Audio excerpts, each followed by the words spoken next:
चलिए आज हम लोग वायु पढ़ने जा रहे हैं।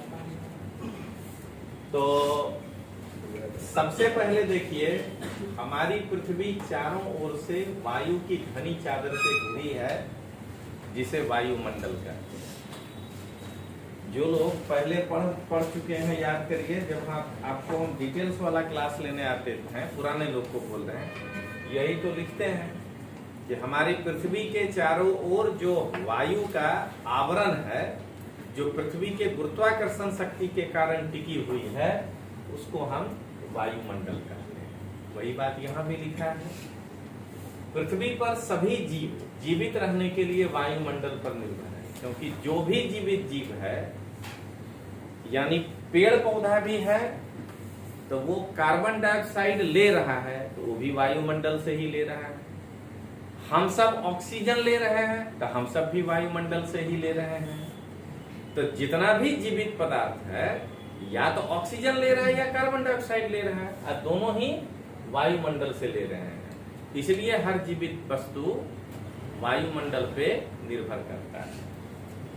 क्या कह रहा है? यह हमें सांस लेने के लिए वायु प्रदान करता है। अभी यही बात बोले, चाहे आप सांस लेने में, मतलब पेड़ पौधा खाना बनाने में कार्बन डाइऑक्साइड लीजिए, और चाहे जो है आप ऑक्सीजन लीजिए, बात एक ही है। एवं सूर्य के किरणों के हानिकारक प्रभाव से रक्षा करता है। पिछले क्लास में जो आप पढ़े थे कि समताप मंडल में ओजोन की एक लेयर है, ओजोनोस्फीयर, जो सूर्य से आने वाले अल्ट्रावायलेट रे को जैसे पतला सा छन्नी किसी भी चीज को पानी के साथ अंदर नहीं आने देता है। अपने कोका कोला पी लेते हैं, अपने पहले जब घर में मेहमान आते थे तो छन्नियां लगा के नींबू बर्फ पानी या उपला डालते थे, तो क्या था कि कचरा जो है ऊपर रह जाता था। वही काम करता है ये कि अल्ट्रावायलेट रे को वापस कर देता है।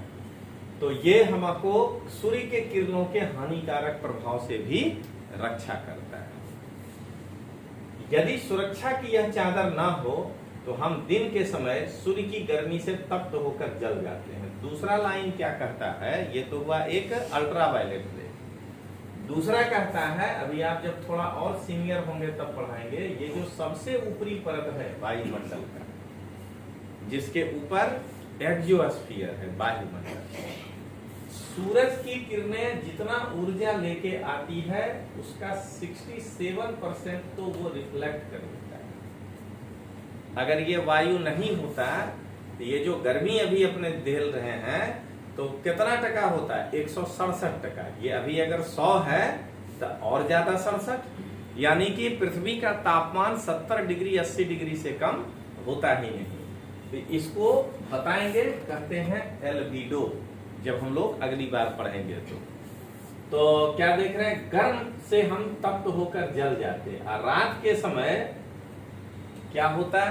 रात के समय ये जो 67% रिफ्लेक्ट कर दिया, वो गर्मी से बचाया, और 33% जो है, जब वो पृथ्वी की ओर आने लगा तो वायु के संपर्क में आकर के कुछ उष्मा उसको देते चला गया, तो वायु गर्म रही।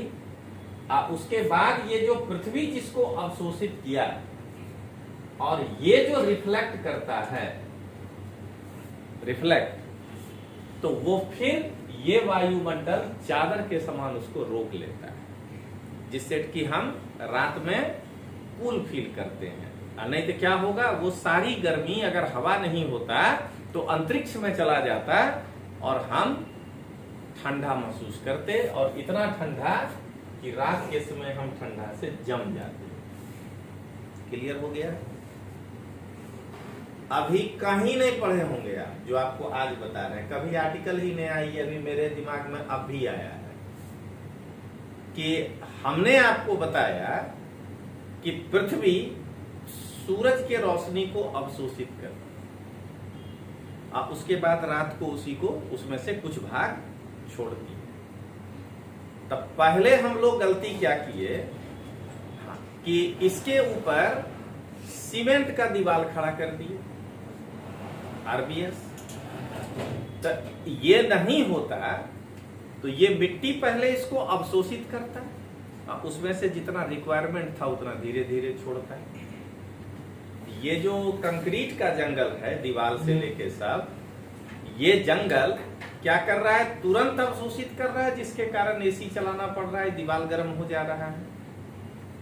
अब तुरंत छोड़ दे रहा है, जिसके कारण रात में भी एसी चलाना पड़ रहा है, जिसके कारण जो है हर शहर हीट आइलैंड में बदल गया है। उष्मा द्वीप कहते हैं उसको, कि सरदार पटेल रिंग रोड के उधर चले जाइए तो थोड़ा सा ठंडा लगने लगेगा और यहाँ पे गर्मी लग रहा है। तो अब बताइए कि ये तो फिर भी कुछ तो जरूरी है। सूरज के रोशनी को जितना पृथ्वी अवशोषित कर रही है, उनमें से कुछ भाग वो ऐसे फेंक देता था, जिसको वायुमंडल कंबल के तरह रोक लेता था और ठंडा के मौसम में हमको गर्मी लगता। ठीक है ना? जो समझाएंगे आपका दिमाग घूम जाएगा, इसीलिए जान कितना देर रोके हैं, क्यूरियोसिटी पैदा कर। अभी तो छोटा सा है, 10 बीघा में सोलर रूफटॉप, समझ गए? जब समुच्चे अहमदाबाद में सबके छत पर सोलर रूफटॉप लग जाएगा तो सूर्य से आने वाली जो ऊर्जा है उसको तो आप एब्जॉर्ब कर लिए, रिफ्लेक्ट तो होने नहीं दिए। अरे वही ऊर्जा बिजली में बदलेगा। तो अब ये बताइए कि पहले तो भगवान पृथ्वी में कहा कि आने दो, उस हिसाब से जाएगा, होशियारी किए, ये खड़ा किए। अब उसमें होशियारी कर रहे हैं कि ऊपर सोलर रूफटॉप लगा रहे हैं। ठीक है, अब ये जब टोटल एनर्जी अभी तो बहुत कम है, इसलिए असर नहीं पड़ेगा। 40 साल बाद जब सबके छत पे रूफटॉप ही लग जाएगा, ठीक ना, आप जरा सोच के देखिए, तब उसके बाद इस अहमदाबाद को जितना ऊर्जा मिलना था, उसके बाद जितना रिफ्लेक्ट होना था, रिफ्लेक्शन तो होगा ही नहीं। क्या होगा नतीजा? ऊपर का टेम्परेचर कम होने लगेगा, यानी ठंडे के मौसम में रात बहुत ठंडी होने लगेगी। इसका एहसास करिएगा ठंडी के मौसम में। गर्मी में तो ठीक ठाक है, जितना सूरज का रोशनी आना था उतना आ रहा है, लेकिन जितना आया उसका अगर 60% अगर सबके छत पे लग जाए, वो गया ही नहीं वायुमंडल में, तब कहेगा, उस समय जो आईएएस का तैयारी करेगा, कहेगा सोलर एनर्जी की खामियां। अब लिखो उत्तर में, तो ये है उसकी कमियां, देख रहे हैं? तो चलिए आगे देखते हैं। बस यही है, किताब पढ़िए, अपने दिमाग में सोचिए ये भी तो हो सकता है। अब आइए, एक और चीज हो सकता है। अभी आप फिर भी बाहर निकल रहे हैं, कहते हैं एसी बंद कर दो यार, 8000 का बिजली बिल आएगा। जब आप 300 यूनिट बिजली ना लेकर के बिजली बेचने वाला कोई पक्ष में वोट कर देंगे, आप बिजली बेचने लगेंगे, तो तब तो फिर जब आप कहेंगे कि अब हमको देना ही नहीं है, तो चल लेने दो, क्या फर्क पड़ता है, दिन भर चला देंगे। तब फिर ये क्या, एसी ठंडा करता है? ठंडा नहीं करता है, कमरे का गर्मी बाहर फेंकता है, वो जो बाहर लगाते हैं यूनिट, इसलिए आपको ही ठंडा लगता है। तो अब जरा बता दीजिए कि कितना बड़ा गड़बड़ी होने जा रहा है 40 साल के बाद। लेकिन इसी का नाम है इंसान, वो प्रेजेंट में जीता है, उसको फ्यूचर से कोई लेना देना नहीं, वो अगला पीढ़ी उसका सॉल्यूशन खोजेगा कि जो होना है सो हो। तो चलिए अब आगे देखें। अतः यह वह वायु राशि है जिसने पृथ्वी के तापमान को रहने योग्य बनाया। इसका मतलब क्या हुआ कि वायुमंडल के होने से पृथ्वी के पास इतना सा टेम्परेचर है जो इसको रहने के योग्य बनाया है। अब आइए वायुमंडल का संगठन। अभी तो आप समझे कि वायुमंडल है क्या। क्या आप जानते हैं कि जिस वायु का उपयोग हम सांस लेने के लिए करते हैं, वास्तव में वह अनेक गैसों का मिश्रण है। तो है ही, वायुमंडल में कई प्रकार की गैसें हैं। नाइट्रोजन और ऑक्सीजन ऐसी दो गैसें हैं जिनसे वायुमंडल का बड़ा भाग बनता है। 78% नाइट्रोजन है और 21% oxygen. Carbon dioxide, helium, ozone, argon और हाइड्रोजन कम मात्रा में पाई जाती है। देखिए आर्गन 0.93, कार्बन डाइऑक्साइड 0.03 और बाकी गैस 0.04। अगर आप 2018 का जीपीएससी का पेपर देख लीजिएगा तो यही डायरेक्ट था, ठीक ना। लिखा था नाइट्रोजन और, देखिए भाषा बदला था, ऑक्सीजन को छोड़कर सर्वाधिक मात्रा में पाई जाने वाली गैसें कौन है, तब कहेंगे आर्गन, क्योंकि वो 0.93 है। अब आइए, इन गैसों के अलावा धूल के छोटे छोटे कण भी हवा में मौजूद होते हैं। चित्र 4.1 में वृत्तारेख दिया गया है जिसमें वायु के विभिन्न संघटकों को प्रतिशत में बताया गया है, वो आपको बता दिए। नाइट्रोजन वायु में सर्वाधिक पाई जाने वाली गैस है, ये भी देख लीजिए। जब हम सांस लेते हैं तब फेफड़े में कुछ नाइट्रोजन भी ले जाते हैं और फिर उसको बाहर निकाल देते हैं, परंतु पौधों को अपने जीवन के लिए नाइट्रोजन की आवश्यकता होती है। वे सीधे वायु से नाइट्रोजन नहीं ले पाते, मतलब पौधे को हम जब सांस लेते हैं तो ऑक्सीजन ही होता है, लेकिन कुछ नाइट्रोजन भी होता है, उसको हम बाहर कर देते हैं। लेकिन पौधे को अपने जीवित रहने के लिए नाइट्रोजन की आवश्यकता पड़ती है, लेकिन पौधा हमारे जैसा सांस लेकर के डायरेक्ट जो है नाइट्रोजन ग्रहण नहीं कर सकता। इसलिए क्या होता है, उसके पौधों के जड़ में कुछ ऐसे बैक्टीरिया रहते हैं, जीवाणु, वो वायु से नाइट्रोजन लेकर उसका रूप बदल देता है। दरअसल वो नाइट्रोजन ऑक्साइड हो जाता है और उसको पौधा जड़ के माध्यम से ग्रहण कर सकता है, तो उस प्रकार से पौधा इसको प्रयोग करता है। समझ गए?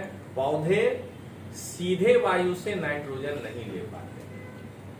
पौधे के जड़ों में रहने वाले जीवाणु, बैक्टीरिया सीधे नाइट्रोजन को ग्रहण करके उसको उसका रूप बदल दे देते हैं और बदले हुए रूप को पौधा जो है वो ग्रहण कर पाता है। ऑक्सीजन वायु में प्रचुरता से मिलने वाली दूसरी गैस है। मनुष्य और पशु सांस लेने में वायु से ऑक्सीजन प्राप्त करते हैं। हरे पादप प्रकाश संश्लेषण के द्वारा ऑक्सीजन उत्पन्न करते हैं। यानी ये बता रहा है कि भगवान उतना जंगल दिया था कि जितना हम सांस जो है लेने के लिए जितना ऑक्सीजन हमको चाहिए उतना पौधा ऑक्सीजन उत्सर्जित कर देता है, और पौधे को जितना कार्बन डाइऑक्साइड चाहिए उतना हम दे देते थे। अब हम अगर वृक्ष काट देंगे तो इसका संतुलन बिगड़ जाएगा। ये एक पहलू है। अभी एक और पहलू होगा, कार्बन डाइऑक्साइड पढ़ने दीजिए उसके बाद। कार्बन डाइऑक्साइड अन्य महत्वपूर्ण गैस है। हरे पादप अपने भोजन के रूप में कार्बन डाइऑक्साइड का प्रयोग करते हैं और ऑक्सीजन वापस करते हैं। मनुष्य और पशु कार्बन डाइऑक्साइड बाहर निकालते हैं। मनुष्य और पशुओं द्वारा बाहर छोड़ी जाने वाली कार्बन डाइऑक्साइड की मात्रा पौधों के द्वारा प्रयोग की जाने वाली गैस के बराबर होता है, जिससे यह संतुलन बना होता है। लेकिन संतुलन दो कारणों से बिगड़ा है। एक तो हमको जितना ऑक्सीजन चाहिए उतना ऑक्सीजन देने वाला पौधा भगवान इस पृथ्वी पे रखा था, तो हम वहां क्या किए, पौधा काटना शुरू कर दिए। तो जितना ऑक्सीजन वो प्रोड्यूस कर सकता था वो करना बंद कर दिया, क्योंकि उसकी संख्या कम हो गई।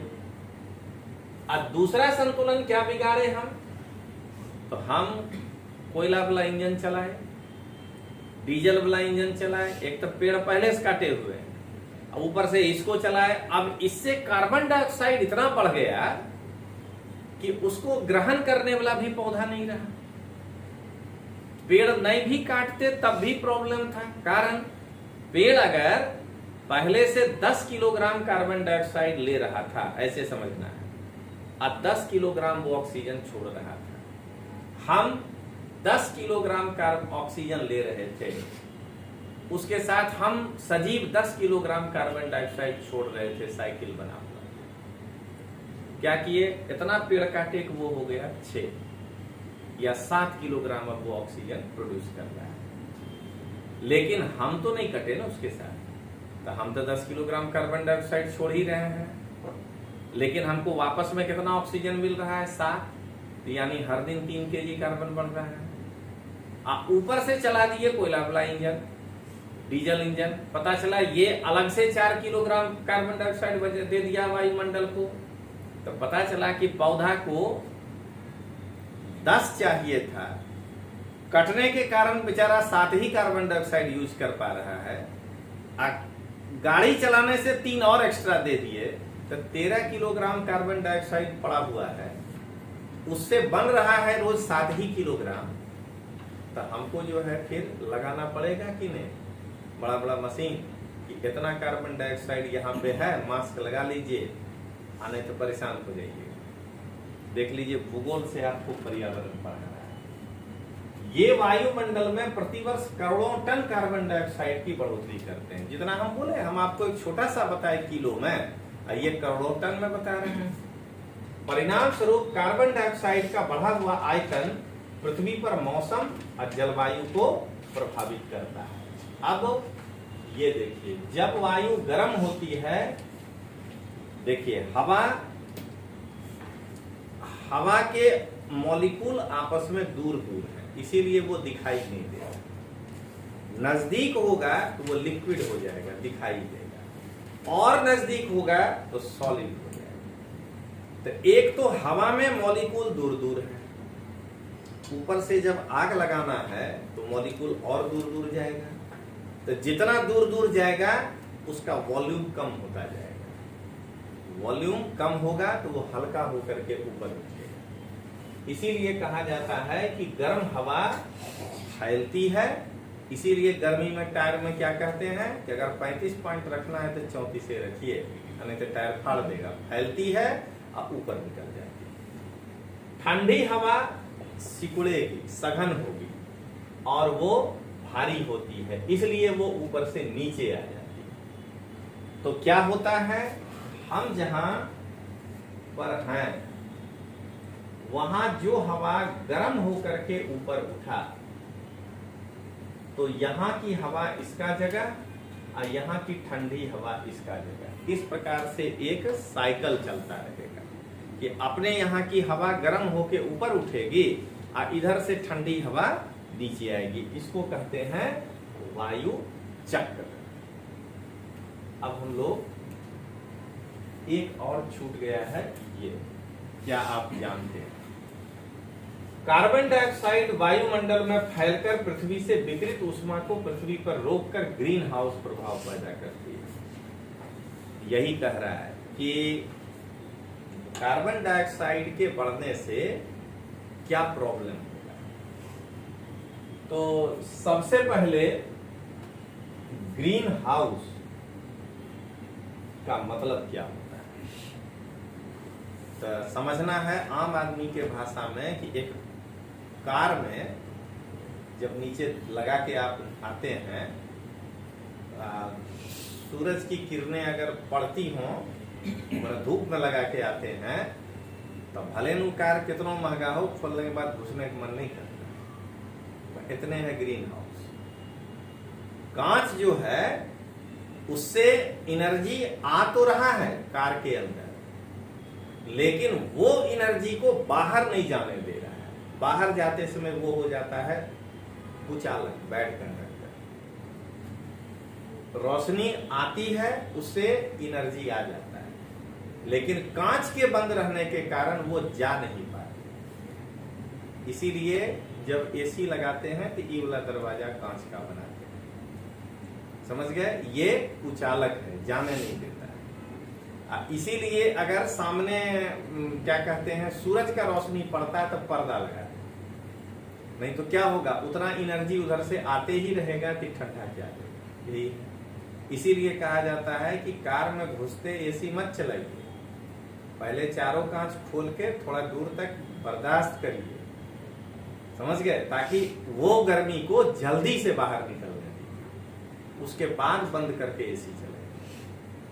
तो क्या देखे आप, इसी को कहते हैं किसी भी चीज को गर्म कर देना ग्रीन हाउस।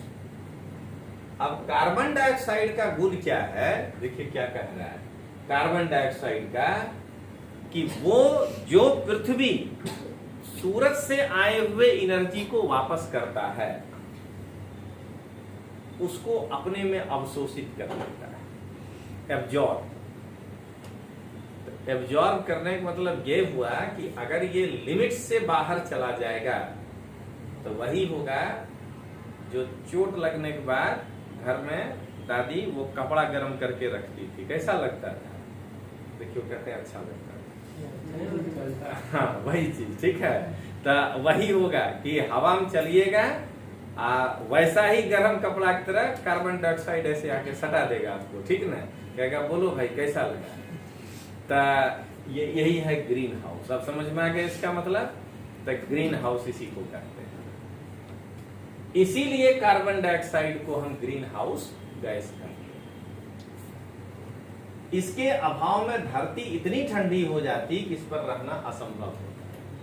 भगवान इसीलिए उतना सा कार्बन डाइऑक्साइड रखे हैं, ये तो हम बढ़ाने का प्रॉब्लम बताए कि भगवान इसीलिए उतना सा कार्बन डाइऑक्साइड रखे हैं कि ये जो एनर्जी जा रहा है उसको जाने नहीं देगा, उसको अवशोषित करके आपको उतना सा गर्मी देते रहेगा कि आप यहां सरवाइव कर पाइए।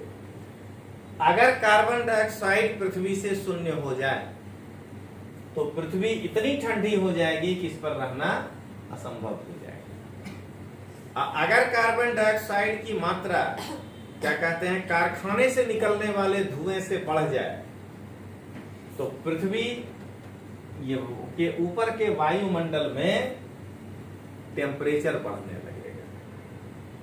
अगर ये टेम्परेचर खाली अहमदाबाद में बढ़ता तो कोई बात नहीं था, लेकिन वायुमंडल का गुण क्या है, ये अहमदाबाद गर्म होगा तो सानंद वाला भी हवा गर्म होगा ना, उसके बाद उसके संपर्क में कहीं और गर्म होने लगा, खौलने लगा तो बीरमगाम तक का हवा गर्म होगा।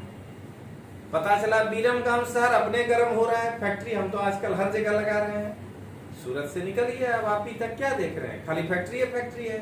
तो वो जो सबको गर्म कर दिया, तो ऐसा भारत में भी हो रहा है, पाकिस्तान में भी हो रहा है, अमेरिका में भी हो रहा है, पूरा ग्लोब जो है गर्म हो रहा है। इसीलिए हम उसको कहते हैं ग्लोबल वार्मिंग। कार्बन डाइऑक्साइड के पूरे पृथ्वी पर विकास के नाम पर छोड़े जाने के कारण जो पृथ्वी का तापमान पूरे जगह बढ़ रहा है उसको कहेंगे ग्लोबल वार्मिंग। जितना इजी समझाया ना, इसमें नहीं समझाएगा अच्छा भला किताब, वो तो ऐसा परिभाषा में फंसाएगा कि घूमते रह जाइएगा। अब देखिए क्या कहता है, तापमान में इस वृद्धि के कारण क्या होगा, ये देखिए तापमान में इस वृद्धि के कारण क्या होगा। मैप निकालिए जिसमें अंतिम पेज में वर्ल्ड का मैप हो अकेले।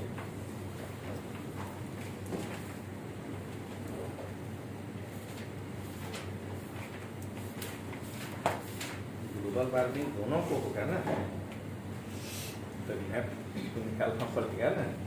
एकदम अंतिम जो 105 या कुछ पेज है जिसमें पूरा पृथ्वी का, हाँ बस 102-3 वाला, ठीक है। कहीं भी ये भी पन्ना चलेगा, खाली बस दिखना है पृथ्वी। देखिए अभी तक अगर मान लीजिए कि 80 डिग्री नॉर्थ के ऊपर 80 डिग्री साउथ के नीचे, मतलब आर्कटिक सागर और अंटार्कटिका महाद्वीप की बात कर रहे हैं, पूरा बर्फ से जमा हुआ है मान लीजिए। तो क्यों जमा हुआ है, तो यहाँ का टेम्परेचर 0 है और ये उल्टा माइनस में जा रहा है। 0 से हम जैसे जैसे आगे जा रहे हैं माइनस में जा रहा है, ठीक। अगर कार्बन डाइऑक्साइड की मात्रा कम होते चली जाए, 0.03 से भी शून्य में चले जाए, तो ये लाइन खिसकते चला जाएगा। तब 80 के बजाय 0.03 से अगर 0.029 हो जाए तो 70 पे बर्फ जमने लगेगा। 2 हो जाए तो 66 पे बर्फ जमने लगेगा। समझ रहे हैं? इसी का नाम है, जो हम लोग कहते हैं पृथ्वी पर कभी आइस एज आया।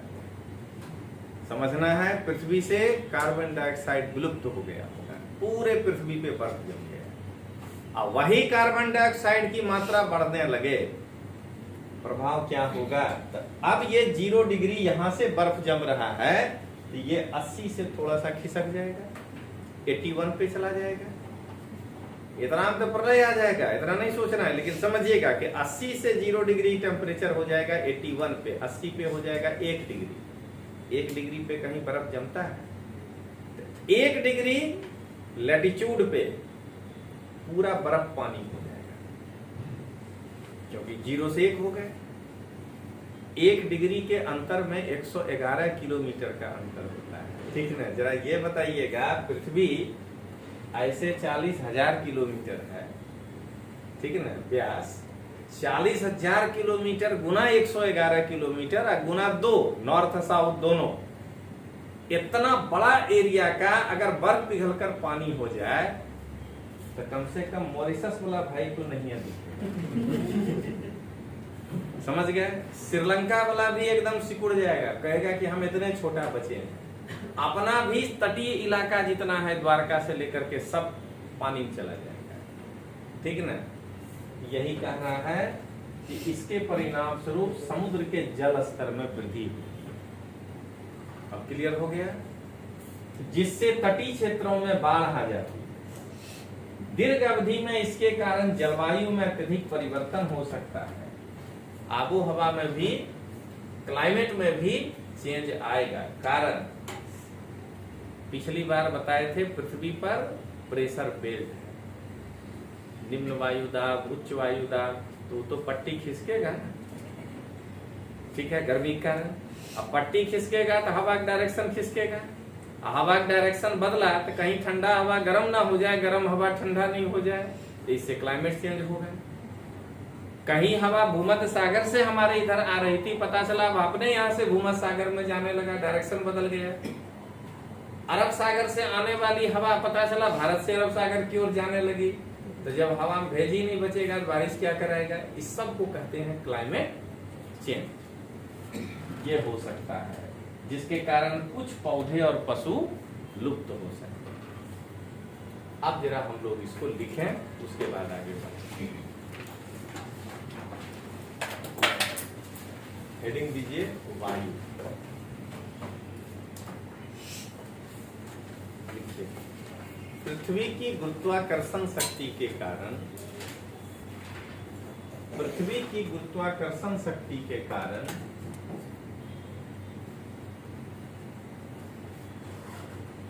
पृथ्वी के चारों ओर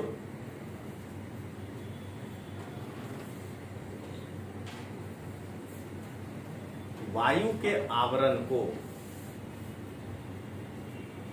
लेयर ऑफ एयर, वायु के आवरण को वायुमंडल कहते हैं।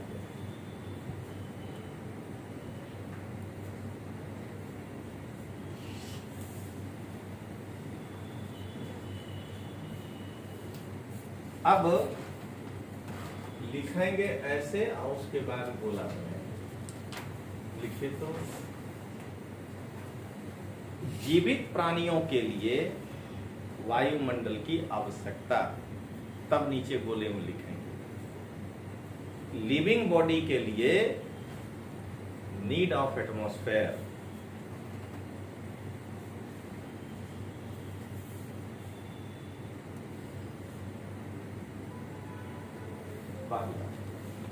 वो गोला में लिखते हैं।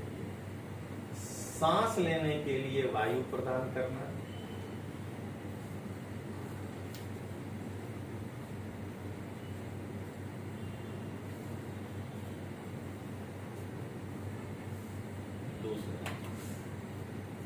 सूर्य की किरणों के हानिकारक प्रभाव से रक्षा करना,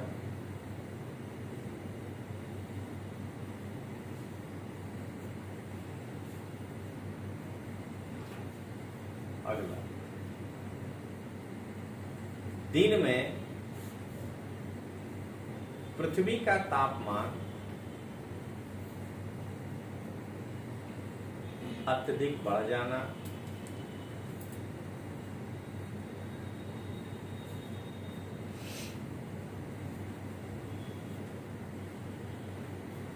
अगला, रात में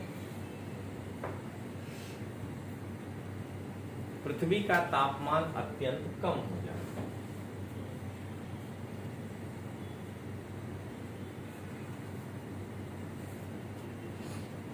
यही 4 आवश्यकता वायुमंडल का पृथ्वी पर है। अब अगला पॉइंट, वायुमंडल, ये वाला एटमॉस्फेयर, वायुमंडल वह वायु राशि है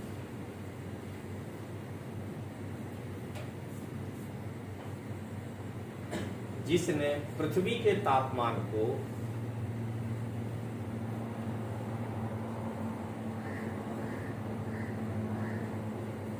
रहने योग्य बनाया है।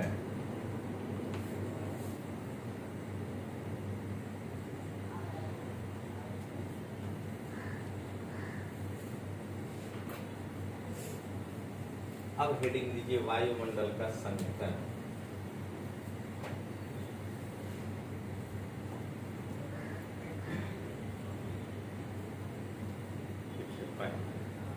वायुमंडल में नाइट्रोजन की मात्रा 78% है।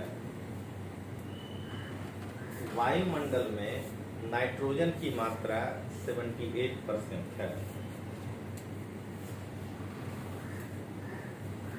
दूसरा, वायुमंडल में ऑक्सीजन की मात्रा 21% है।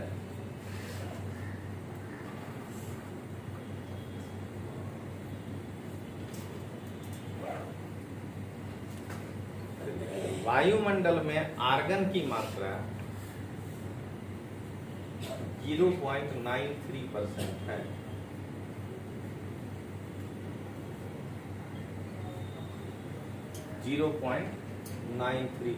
है। वायुमंडल में कार्बन डाइऑक्साइड की मात्रा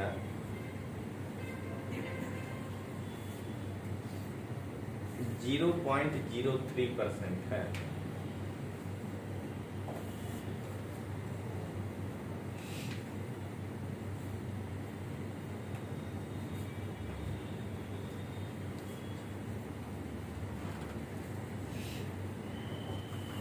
पौधे सीधे नाइट्रोजन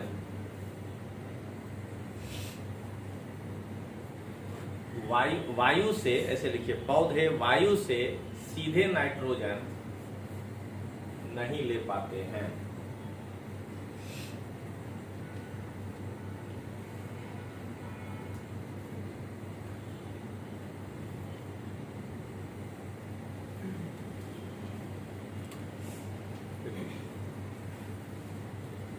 मृदा माने सॉइल, ठीक है। मृदा और कुछ पौधों की जड़ों में रहने वाले जीवाणु वायु से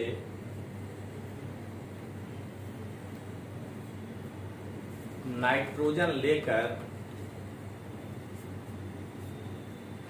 इसका स्वरूप बदल देते हैं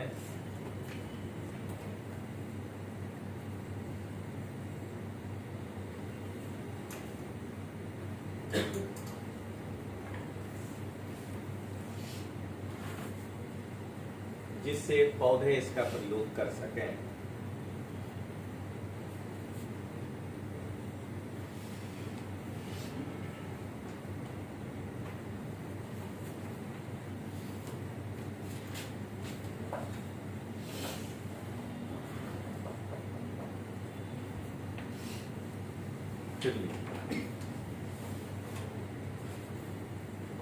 मनुष्य और पशु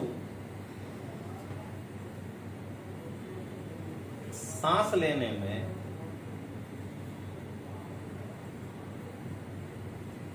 वायु से ऑक्सीजन प्राप्त करते हैं।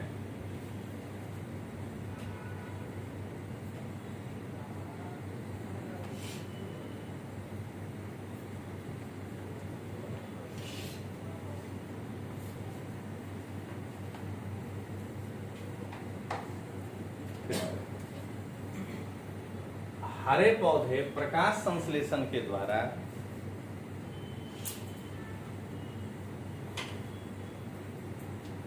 ऑक्सीजन उत्पन्न करते हैं।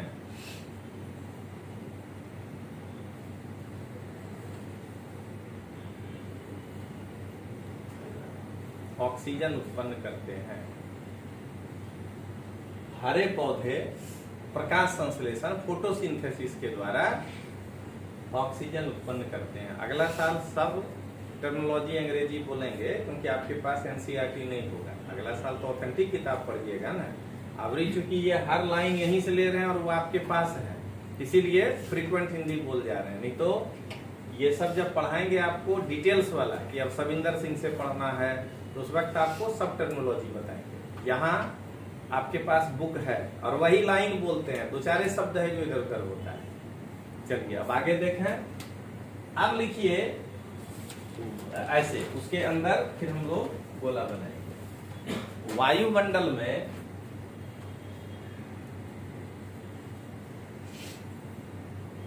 ऑक्सीजन और वायुमंडल और कार्बन डाइऑक्साइड के संतुलन बिगड़ने का कारण। वायुमंडल में ऑक्सीजन और कार्बन डाइऑक्साइड का संतुलन बिगड़ने का कारण।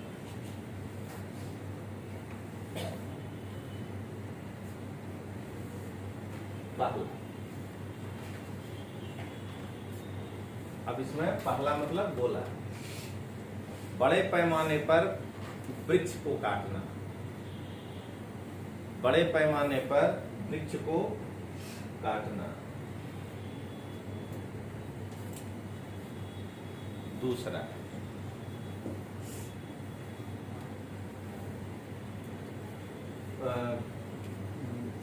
ये कोयला, खनिज तेल इत्यादि ईंधनों के जलाने से, ये यहाँ है, कोयला, खनिज तेल इत्यादि ईंधनों के जलाने से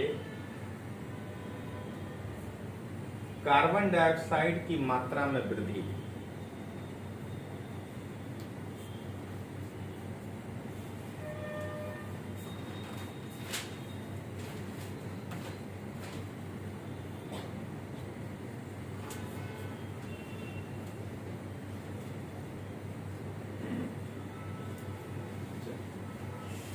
अब हम लोग इसको देखें तो हेडिंग दीजिए और उसके अंदर गोले में लिखिएगा ग्लोबल वार्मिंग। ग्लोबल वार्मिंग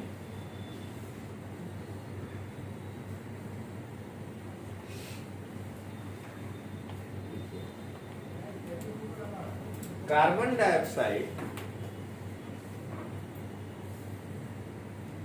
वायुमंडल में फैलकर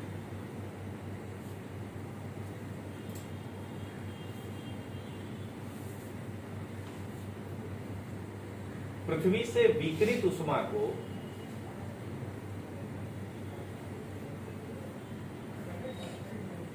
पृथ्वी पर रोककर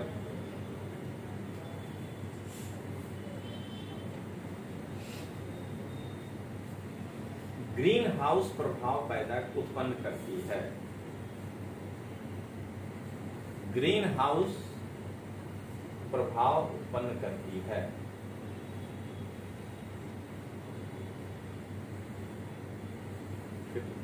कार्बन डाइऑक्साइड को ग्रीन हाउस गैस कहा जाता है।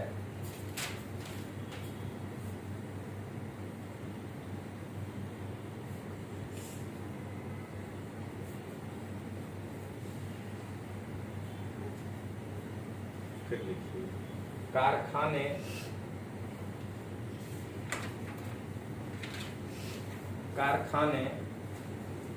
एवं कार के धुएं से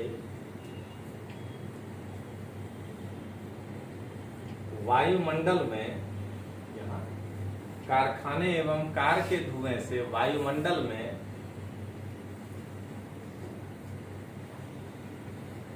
कार्बन डाइऑक्साइड की मात्रा बढ़ने से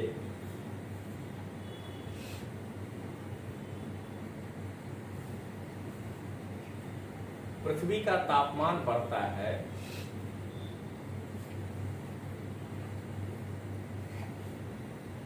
जिसे ग्लोबल वार्मिंग कहते हैं।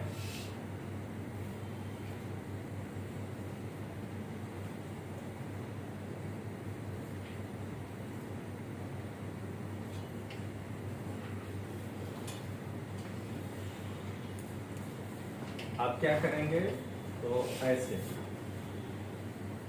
ग्लोबल वार्मिंग के प्रभाव,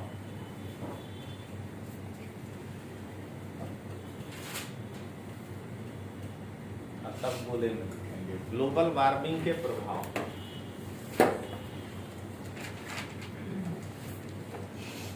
पहला गोला ये पृथ्वी के ठंडे प्रदेश में बर्फ का पिघलना, पृथ्वी के ठंडे प्रदेश में बर्फ का पिघलना।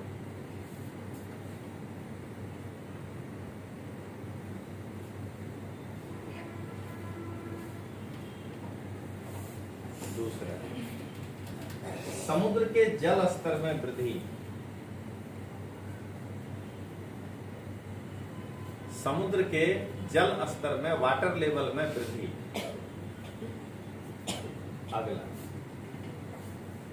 तटीय क्षेत्रों में बाढ़ की संभावना, कोस्टल एरिया में फ्लड की संभावना।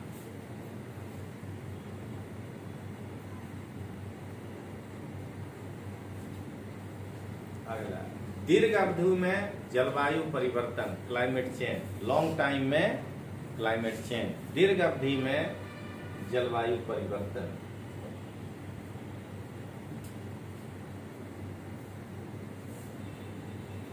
कुछ पौधे और पशुओं का लुप्त हो जाना,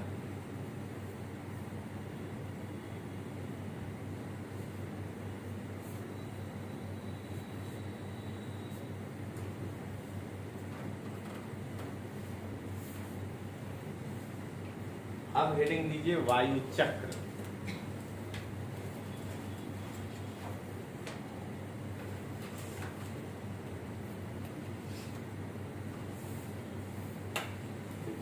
गर्म वायु, गर्म वायु हल्की होकर ऊपर उठती है,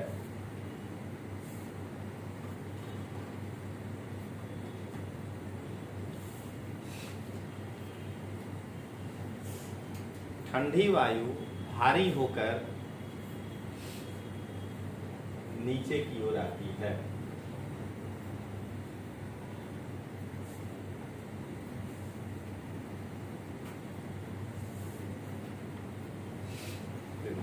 किसी क्षेत्र विशेष में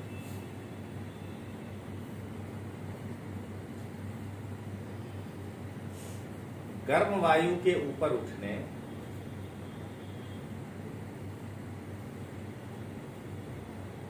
और ठंडे वायु के नीचे आने से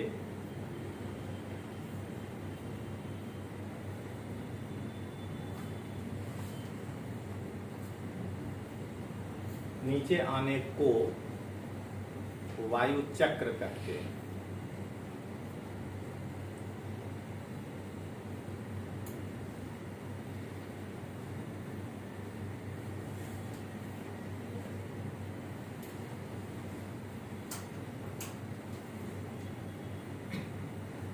ये था आपका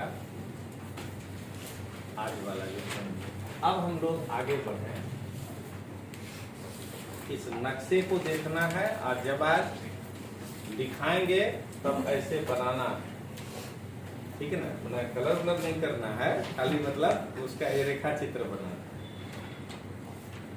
देखिए एकदम ठीक ऐसे ही सविंदर सिंह भी लिखा है, जो आप अगले साल बढ़िया वाला किताब। वायुमंडल में पहले उसका कंपोजिशन पढ़े कि कौन कौन गैसें हैं, अब उसका हम लोग स्ट्रक्चर पढ़ेंगे। तो वायुमंडल को हाइट के आधार पे देख लीजिए, 1, 2, 3, 4 और 5 लेयर में बांटे, इसको 5 परतों में बांटे। सबसे नीचे वाला जो परत है उसको कहते हैं ट्रोपोस्फियर, क्षोभ मंडल। अब इसके बारे में देखते हैं डिटेल। इसके ऊपर समताप मंडल, स्ट्रेटोस्फियर। इसी मंडल में देखिए ओजोन गैस है, तो इसी में ओजोनोस्फियर। इसके ऊपर मध्य मंडल जिसको कहते हैं मीजोस्फियर। उसके ऊपर बाह्य वायुमंडल, माने वायुमंडल तो है लेकिन वो काफी दूर दूर है। उसके ऊपर जो है अब वायुमंडल है ही नहीं, जिसको कहते हैं बहिर्मंडल, एक्सोस्फियर।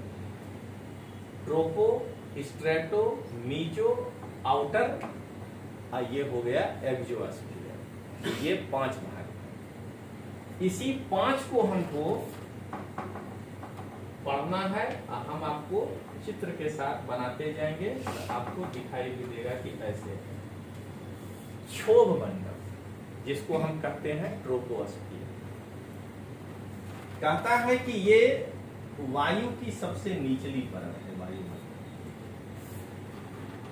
इसकी औसत ऊंचाई 13 किलोमीटर। हम टेढ़ा जान के बनाए हैं कि ये औसत है। जब ऐसे पृथ्वी है तो ये पोल ऊंचा होगा। यहां से अगर 8 होगा तो यहां से तो 12 हो जाएगा या 16 हो जाएगा। अगर यहां से 10 हुआ तो उस आधार पर जब आप अगले साल डिटेल्स पढ़िएगा तो याद रखना पड़ेगा कि ध्रुव से कितना ऊंचाई और विषुवत रेखा से कितना ऊंचाई। लेकिन अभी इस साल इतना ही ध्यान रखना है कि ये इसकी औसत ऊंचाई 13 किलोमीटर। हम इसी मंडल में मौजूद वायु में सांस लेते हैं, मतलब ऑक्सीजन, नाइट्रोजन, जो भी पढ़े, कार्बन डाइऑक्साइड, वो सब क्षोभ मंडल में है। फिर क्या कहता है कि मौसम संबंधी सभी प्रकार की घटना, मतलब अगर हम यहां ऐसे बादल बना दें तो बारिश जो होती है वो इसी मंडल में। अगर हम दूसरा ऐसा बना दें तो बिजली जो चमका वो भी इसी मंडल में होता है। इसके अलावा जितना भी आप देखे हैं कोहरा, इसको आप फॉग कहते हैं, धुम्मस, ओला, उबेर ओला वाला नहीं, वो जो इतना बड़ा बड़ा बर्फ गिरने लगता है, खाते थे खुश हो जाते थे, वो वाला अब तो गिरबे नहीं करता है।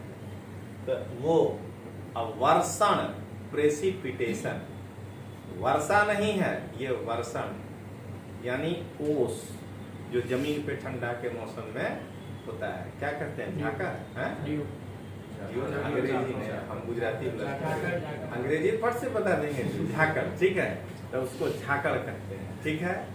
उसके बाद ये तो हुआ कुहरा, एक होता है कुहासा, नहीं, फॉग ही हुआ वो। स्मॉग एक अलग चीज है, जब उसमें गाड़ी मोटर चला दीजिएगा तब बन जाएगा स्मॉग। तो कोहरा है कि धूल कण कम मात्रा में जमा तो दूर दूर तक दिखाई देता है, लेकिन थोड़ा ज्यादा जम गया तो वो हो गया कुहासा और मिस्ट, जिसको आप अंग्रेजी में कहते हैं, ठीक है। पाला, पेड़ पौधा पे थोड़ा ऊंचाई पे उसके पत्ता में जम जाता है नन्हा नन्हा पानी का बूंद, इन सबको मिला के कहते हैं वर्षण, प्रेसिपिटेशन। ये जितना भी घटना घटा ये सब इसी में घटा। अब देख लीजिए, यहां से चला था इतना इधर हो गया, मतलब क्षोभ मंडल में ऊंचाई के साथ साथ तापमान घटता है, इसीलिए उसको क्या दिखा है, डाउन हुआ है। ये हुआ इसकी कहानी। अब क्षोभ मंडल के पास ऐसा तो है नहीं कि आप सीधे पार कर जाइएगा, बीच में 10 इंच की दीवार तो होबे न करेगा, 2 मकान के बीच में, तो 2 मंडल के बीच में 1 किलोमीटर का तो होबे न करेगा, 2 मेंस लैंड, उसको कहते हैं ट्रोपोपाज। याद करने का तरीका पार और जो हो वो लगा देने का नीचे। क्षोभ सीमा कभी नहीं आएगा हिंदी में, ध्यान रखना है। ट्रोपोपाज यहां पहुंचते ही तापमान का गिरना बंद हो जाता है, जितना तापमान है उतना ही रहेगा। अब आइए समताप मंडल। क्षोभ मंडल के ऊपर समताप मंडल कहलाता है। तो ये हो गया क्षोभ मंडल, ये हो गया समताप मंडल।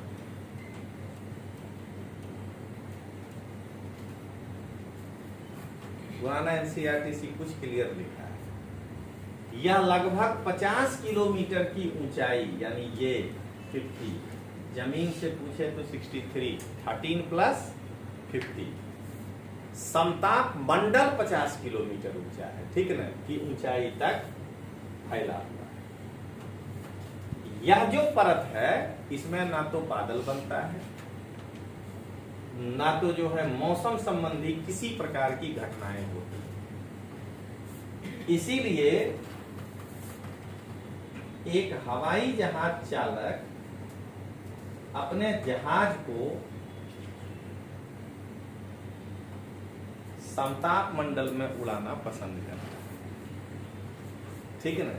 ये एसर्शन रीजन में यूपीएससी में पूछा हुआ सवाल है, समझ गए कि एक जहाज चालक अपने जहाज को समताप मंडल में उड़ाना पसंद करता है, और समताप मंडल में मौसम संबंधी घटनाएं नहीं होती। इसीलिए उसको ये डर नहीं लगेगा कि इतना तेज हवा आया, हवाई जहाज लेकर उड़ गया तब क्या होगा, वह उससे ऊपर हो गया। ये अब इसलिए यहां हवाई जहाज उड़ाने के लिए आदर्श है। अब समताप मंडल में 20 किलोमीटर मोटी, यानी 15 किलोमीटर से 35 किलोमीटर के ऊंचाई पर ओजोन गैस की एक परत पाई जाती है, जिसको हम कहते हैं ओजोनोस्फीयर या ओजोन मंडल। अब ये क्या कहता है, यह परत सूर्य से आने वाली अल्ट्रावायलेट रे से हमारी रक्षा करता है। इसका नाम समताप इसलिए है कि इसमें ऊंचाई के साथ तापमान में कोई परिवर्तन नहीं होता है, इसको कहते हैं समताप मंडल। क्लियर हो गया। अब आइए मध्य मंडल। ये वायुमंडल की तीसरी परत है, मध्य मंडल वायुमंडल की तीसरी परत है। यह समताप मंडल के ठीक ऊपर होता है और इसकी ऊंचाई 80 किलोमीटर होती है, यानी पृथ्वी से इसकी ऊंचाई 130 प्लस 13 143 किलोमीटर तक होती है। समझ गए। इसीलिए ध्यान रखना है कि ये कह रहा है 80, फिर समताप है 50 और फिर क्षोभ है 13, तब पृथ्वी से तो सब इतना ऊंचा हो गया नहीं है। इसको कहते हैं मध्य। अंतरिक्ष में प्रवेश करने वाले उल्का जो गिरता है, आंख बंद करके भगवान से मांगते हैं, जब तक मांगते हैं वो इधर पहुंच जाता है, और इसी में प्रवेश करने के बाद हवा के घर्षण से वो जलने लगता है। तो आपसे पूछेगा कि उल्का किस मंडल में जलता है, कोई किताब में नहीं मिलेगा एनसीईआरटी छोड़ के कि मध्य मंडल में जलता है, मेसोस्फीयर में जलने लगता है। बाह्य वायुमंडल, इसमें ये देखिए ऊंचाई के साथ साथ अत्यंत तीव्र गति से तापमान घटता है। इसमें यहां देखिए उतना तीव्र नहीं था कि ज्यादा स्लोप कर दिए, अत्यंत तीव्र गति से तापमान घटता है। हाइट पर इसके उच्चतम सीमा पर जाते जाते तो ये -80 हो जाता है। अब आइए बाह्य वायुमंडल। बढ़ती ऊंचाई के साथ साथ तापमान अत्यंत तीव्र गति से बढ़ता है। अगर ये है बाह्य वायुमंडल तो इसमें ऊंचाई के साथ साथ तापमान अत्यंत तीव्र गति से बढ़ता है। आयन मंडल इस परत का एक भाग है, यही पढ़ाते हैं पहले भी, यानी इस परत में वायु टूट जाती है इतनी दूर कि वो प्लस और माइनस में, यानी वो आयनों में बट जाती है। इसीलिए इसको आयनोस्फीयर भी कहते हैं। आयन मंडल बाह्य वायुमंडल का एक भाग है। अब जरा हम लोग देखें, 80 से 400 किलोमीटर तक यह फैला हुआ है। ये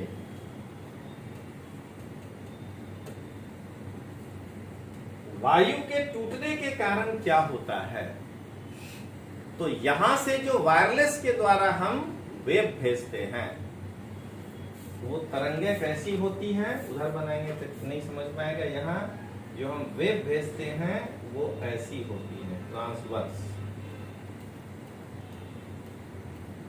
बस यहां से टकरा के वो वापस लौट जाती है पृथ्वी पर। इसीलिए हम क्या करते हैं, एक ऐसा कटोरी बना के रखते हैं, एक ऐसा कटोरी इधर रखते हैं। यहां से रेडियो तरंग भेजेंगे कि यहां के वायुमंडल से टकराएगा, वो वापस लौटेगा, उसको रिसीव करेंगे, आदमी बढ़िया से रेडियो में गाना सुनेगा। समझ गए? आज वाला नहीं है, एफएम नहीं बजता है इस पे शॉर्ट वेव और मीडियम वेव बजता है। समझ गए? क्योंकि इसमें खर्चा नहीं है, यहाँ कुछ रखना नहीं। यही कह रहा है रेडियो संचार। अब जरा सा इसको हटा करके दिखाते हैं कि आज क्या हो गया है प्रॉब्लम। वो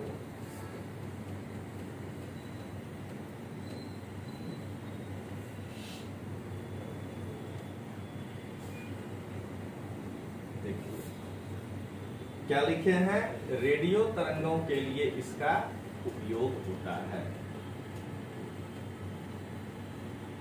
वास्तव में पृथ्वी से प्रसारित रेडियो तरंगें इस परत द्वारा पुनः पृथ्वी पे परावर्तित हो जाती है। और आगे है एक्सोस्फीयर, जिसको हम कहते हैं बहिर्मंडल।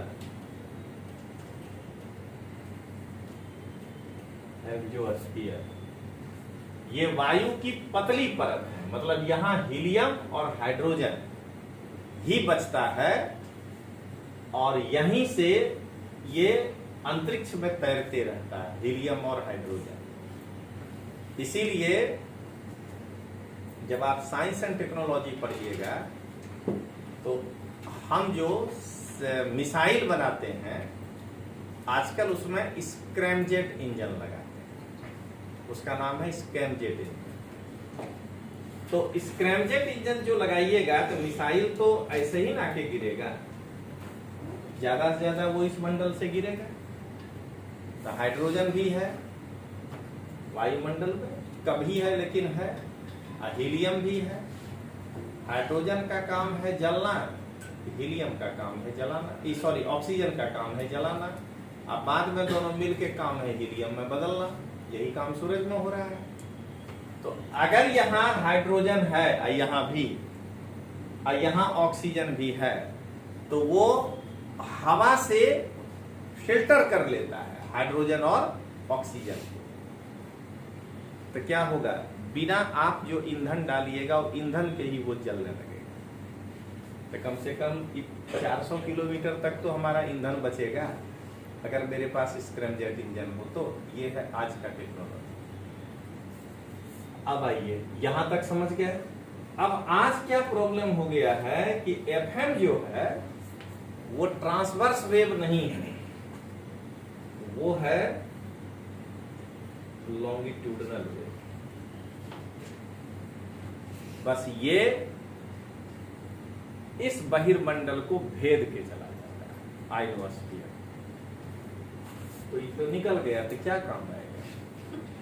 इसीलिए हम यहाँ पे ऐसे सैटेलाइट बना के रखते हैं कि सैटेलाइट इसको कैप्चर करेगा, इसको कहते हैं अपलिंकिंग, और उसके बाद इसको वापस जो है इस पृथ्वी पर भेज देगा। और यहाँ छतरी बना के रखिए और उसके बाद मोबाइल सुनिए। ये है साइंस एंड टेक्नोलॉजी, ठीक है ना।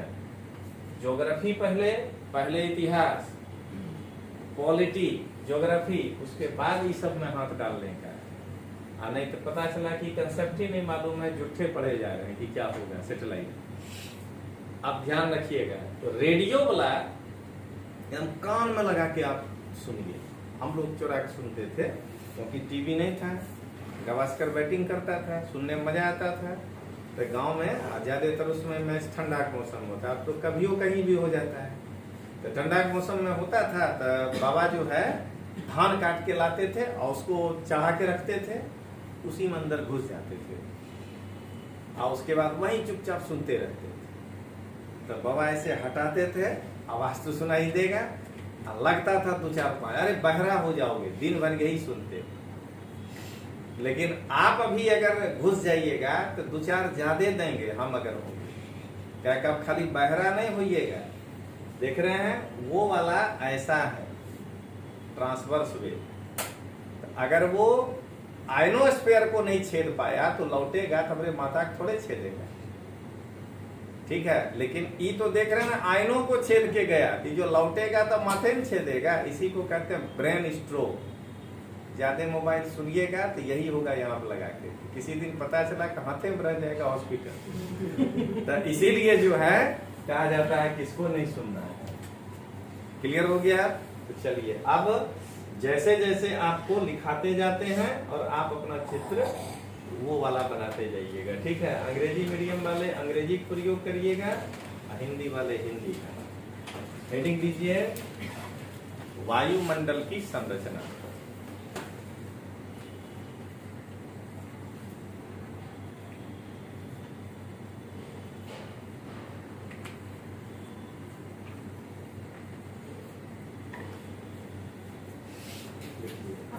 वायुमंडल 5 परतों में विभाजित है।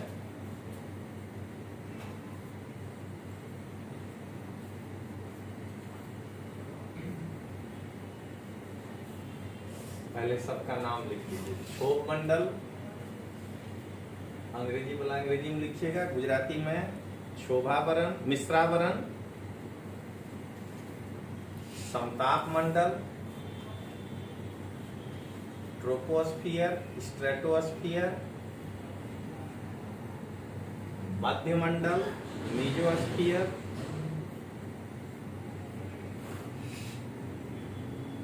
बाह्य वायुमंडल, एक्सो एटमॉस्फियर।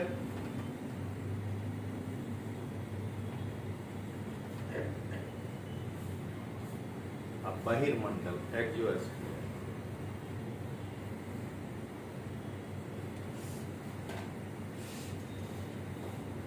हो गया। अब बगल में कॉपी में आधा में ये बनाना है। पहले लाइन खींच लीजिए 2, ये वाला जैसे हम किए थे, और तब इधर लिखते जाएंगे और इसको इधर बनाते जाएंगे, ठीक है।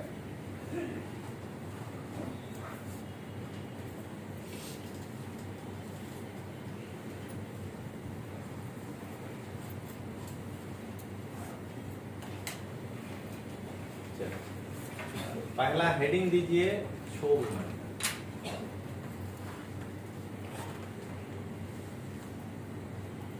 अब इसके अंदर डैश में लिखिए, यह वायुमंडल की सबसे निचली परत।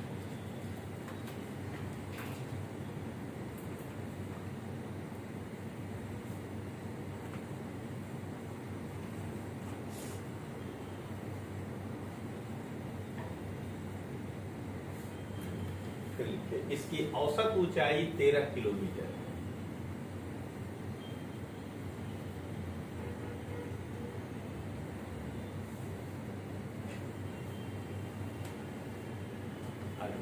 मौसम संबंधी सभी प्रकार की घटनाएं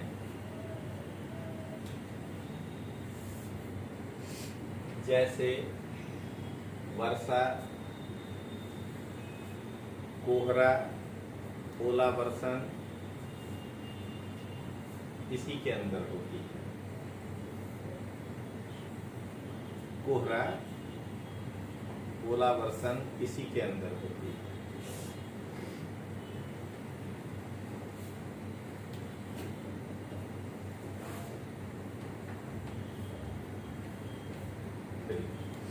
इसमें ऊंचाई के साथ साथ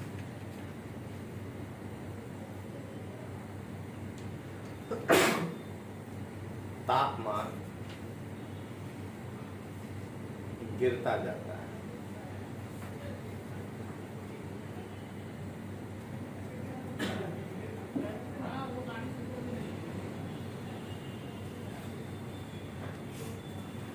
अब क्या करिए, एक ऐसे लेयर लीजिए, ठीक ना, जहां मैप बना रहे हैं, चित्र रेखा चित्र, एक लेयर बनाइए, नीचे लिखिए क्षोभ मंडल, ऐसा दो फोटो बनाइए। जीरो न, कुछ ऊंचाई रखना है।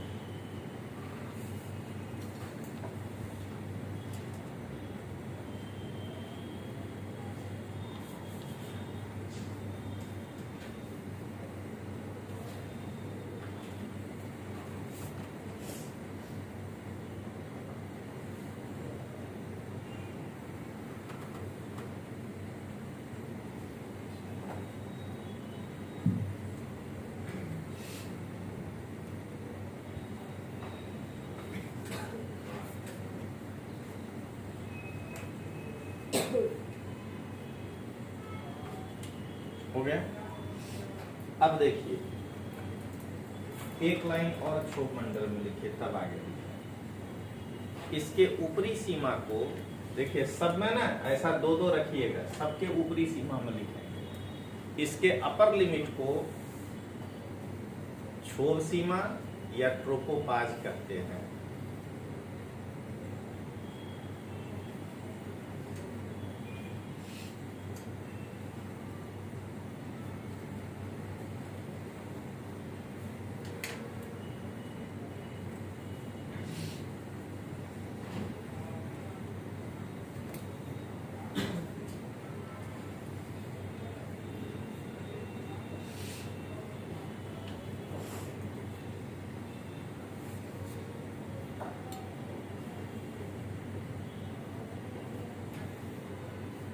अब हेडिंग दीजिए समताप मंडल।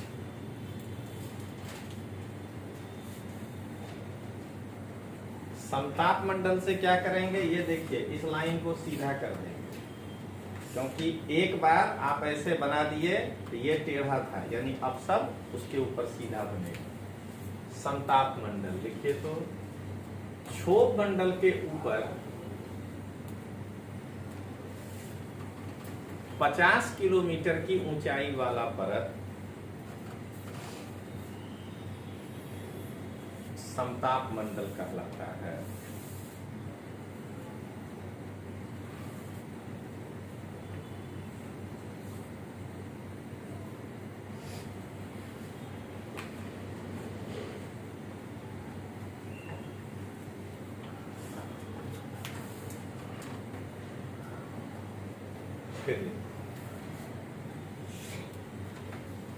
यह परत बादल और मौसम संबंधी घटनाओं से मुक्त रहता है।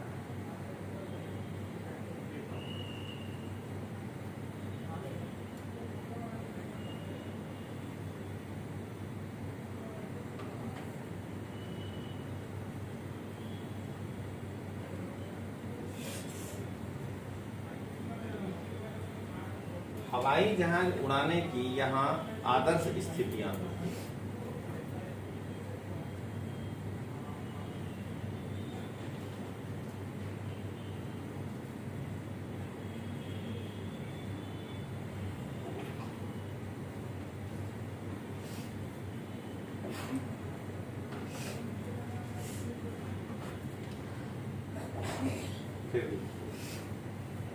समताप मंडल में 15 से 35 किलोमीटर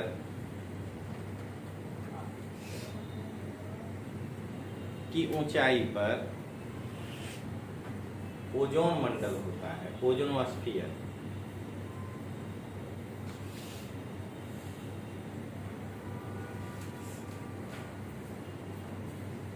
ओजोन मंडल होता है, ओजोनोस्फीयर होता है।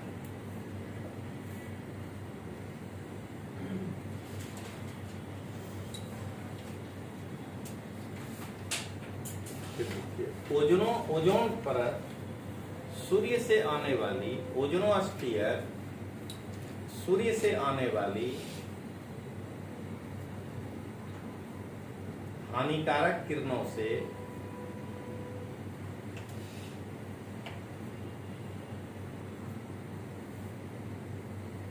हमारी रक्षा करता है।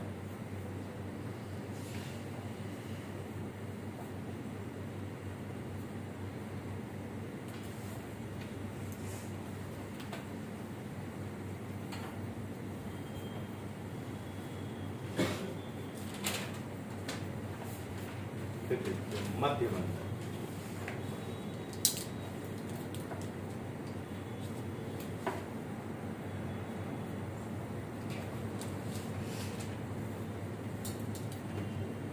समताप मंडल के ऊपर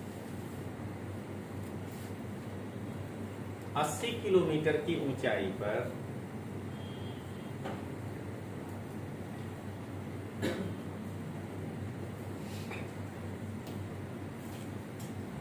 मध्य मंडल पाया जाता है।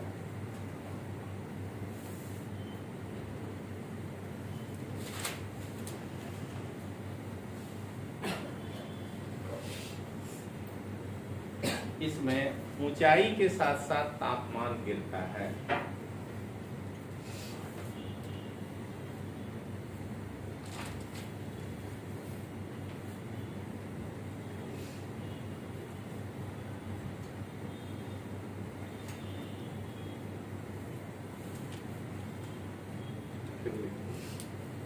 अंतरिक्ष से प्रवेश करने वाले उल्कापिंड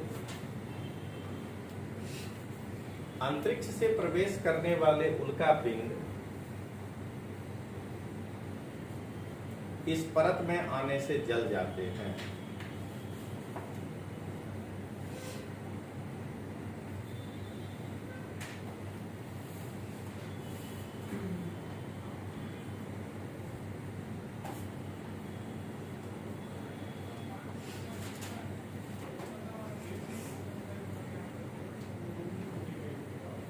अब लिखिए बाह्य वायुमंडल।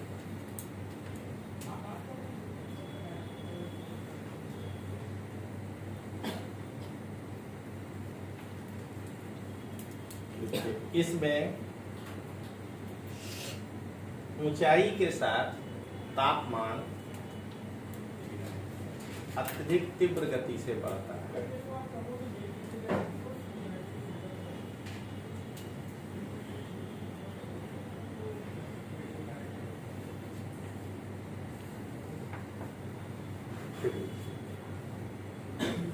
आयन मंडल इस परत का एक भाग है।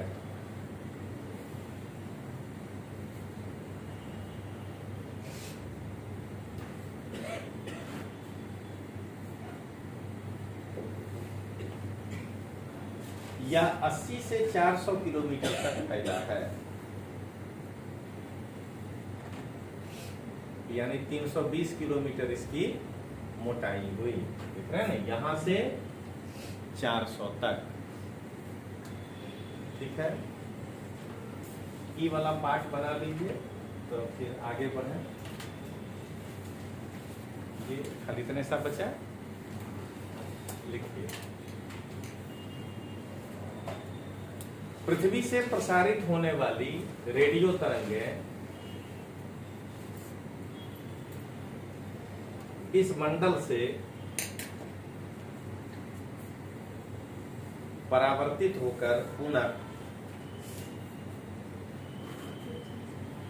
नहीं, रेडियो तरंगें इस परत से परावर्तित होकर पुनः पृथ्वी पर आ जाती है।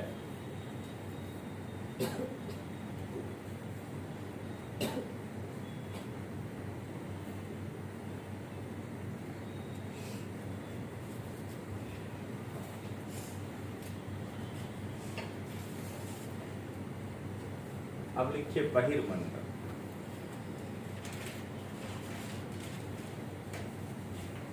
बहिर्मंडल यह वायुमंडल का सबसे ऊपरी परत है।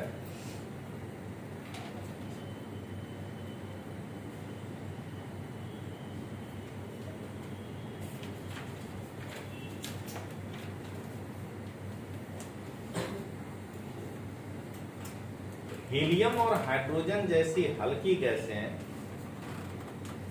हीलियम और हाइड्रोजन जैसी हल्की गैसें यहीं तैरती हैं।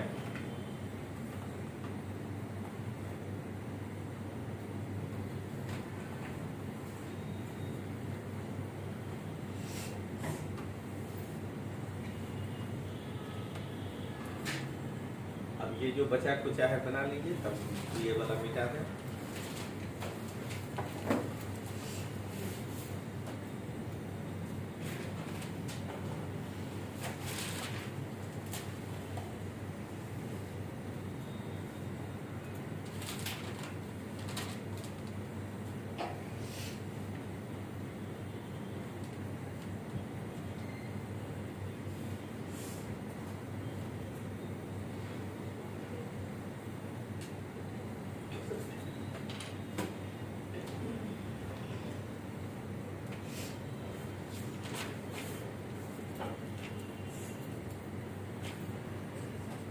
हो गया। अब देखें मौसम एवं जलवायु।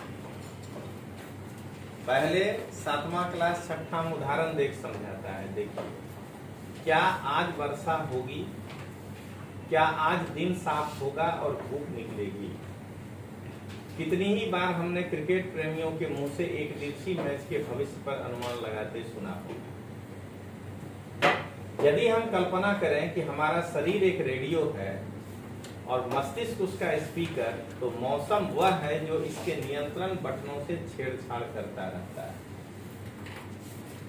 मौसम वायुमंडल की प्रत्येक घंटे और दिन प्रतिदिन की स्थिति होती है। मतलब हर घंटा वायुमंडल की स्थिति क्या है या पूरे दिन कैसी रही, उसको हम कहते हैं मौसम, जिसको आप गुजराती में हवामान बोलते हैं। अब आर्द्र और गर्म मौसम किसी को भी चिड़चिड़ा बना देता है। अच्छा हवादार मौसम आनंद देता है। मौसम नाटकीय रूप से दिन प्रतिदिन बदलता है। हवामान रोज बदलेगा, किंतु दीर्घ काल में किसी स्थान का औसत मौसम उसका जलवायु का, मतलब कि कहेगा कि अहमदाबाद में मई महीना में औसत 40 डिग्री टेम्परेचर होता है। कि कैसे आप कहें, 200 साल से यही होता है। तो उसको कहते हैं आबो हवा, क्लाइमेट। ठीक है। आज जो रोज बदलाव होगा, सुबह उठ करके आप देखेंगे बादल आ गया, उसको हम कहते हैं मौसम। यही दोनों में अंतर है। तो हेडिंग दीजिए मौसम और जलवायु, हवामान और आबोहवा।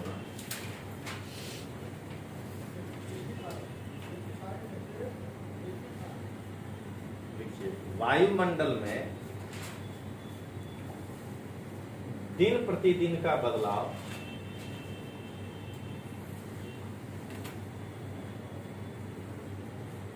मौसम का कहलाता है।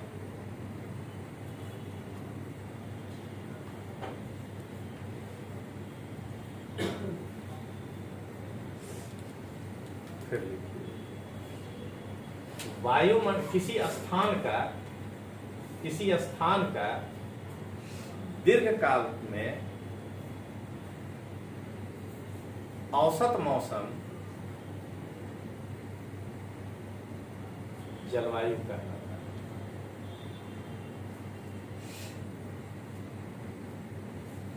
तो अब जानकर आगे नहीं पढ़ाएंगे, कारण तापमान से, देखिए सिलेबस समझा देते हैं। तापमान से वायु दाब जुड़ा है। ताप बढ़ाएंगे, दाब घटेगा। और वायु दाब से पवन जुड़ा हुआ है। कितने प्रकार का पवन है, तब जाकर के, और उसके बाद उस पवन में जब ह्यूमिडिटी आएगा, भेज, तब शुरू होगी बारिश वगैरह। ये नेक्स्ट क्लास में हम लोग देखेंगे। ठीक है। अब तो नए गुजराती साल, ज्योग्राफी तो नए गुजराती साल में आएगा अगला हफ्ता।